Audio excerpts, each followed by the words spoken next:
Hey everyone, how's it going today? cryptoFOXXY here. Thanks guys so much for stopping by the channel. So in this update, we are going to look at Bitcoin. Is the panic selling over? That's what a lot of us are trying to figure out, and we're going to talk about that in this video. So make sure you guys smash the like button and subscribe to my channel as well for more cryptocurrency news. I've been doing some more of these Bitcoin updates. Let me know down below if you like these.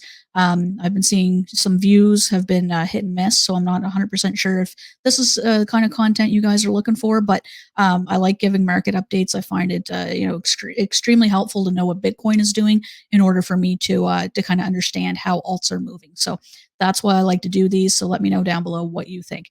So let's jump into it here. So our Bitcoin pan is the Bitcoin. They worded that wrong. Is Bitcoin panic selling over? What awaits Bitcoin next? So this is actually analysis from QCP analysts. And we're going to basically kind of just talk about what's going on here. So Bitcoin and altcoins started to recover after yesterday's sharp decline. So we saw Bitcoin basically crash along with the overall altcoin market. And, people were starting to really feel the pinch. People were getting very nervous. I believe it led to a lot of panic selling, and so that's basically where we're at right now. So we're wondering if the increase today are short term or the beginning of a long term increase.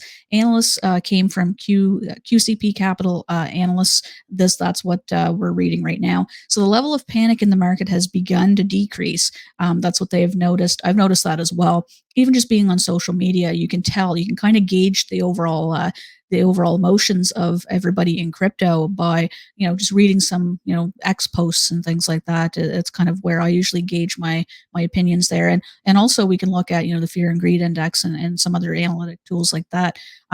But the level of panic has started to come down. Selling pressure from Mt. Gox and the German governments was basically to blame for this because there's a lot of money between those two entities that are basically Mt. Gox is going to be repaying customers, creditors, because of the hack that occurred years ago. I believe it was 11 years ago or so, and they're finally starting to get repaid. So that's a lot of Bitcoin. In 11 years, the price has changed significantly. So a lot of people are going to be in profit there, right? We also have the German government selling off a ton of Bitcoin as well. They have a ton. And I know that Justin Sun had actually made an X post saying that he's willing to negotiate with them to buy some of their Bitcoin. I don't know if that's happened or what's going on there, but we haven't heard yet. Sometimes, maybe they did, maybe they don't know who he. Well, I'm sure they probably know who he is, but do you know what I mean? Like, I don't know if that message was received or what had happened there, or if there's even talks about it. But I guess we'll find out if there is. So the level of panic is coming down, and spectators most likely oversold after the transfers made by Mt. Gox and the German government. Analysts wrote that these sales triggered liquidations in the market around 58,000, and the decline continued to below 54,000. So, when we see large dips like that, eventually it's going to get to the point where people are like, oh, okay, I'm buying because that's really low. And that's basically what occurred. So spot prices in Bitcoin and cryptos have stabilized some as well. Bitcoin has a good support around 54,000. That's what we did learn from this. The latest U.S. employment data was lower than both April and May data.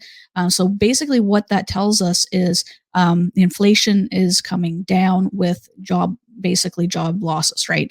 Less money to go around, people are less likely to spend it, therefore the money is worth more. That's basically how it was explained to me. It does make sense. So interest rate cuts we could see potential interest rate cuts later in the year, potentially for September or December. So they began to price in with a higher probability at this point. So that's also good news. It would be really nice to see a rate cut coincide with the fall, where Bitcoin prices tend to be a lot better, and we tend to see bull runs and things like that. So that would if we had a September rate cut, and then we had coming into like the end of Q3, start of Q4, this could be potentially pretty big scenario. So let's jump over and we're going to look at this right now, just so that we know what prices to watch Bitcoin at. Bitcoin's key support and resistance levels to watch are 50K, 55,594, 60K, 62.7, and 65. So those are basically the resistance levels are more robust than the support, which suggests a breakout to the downside. So we have to watch these levels very closely kind of to see what happens.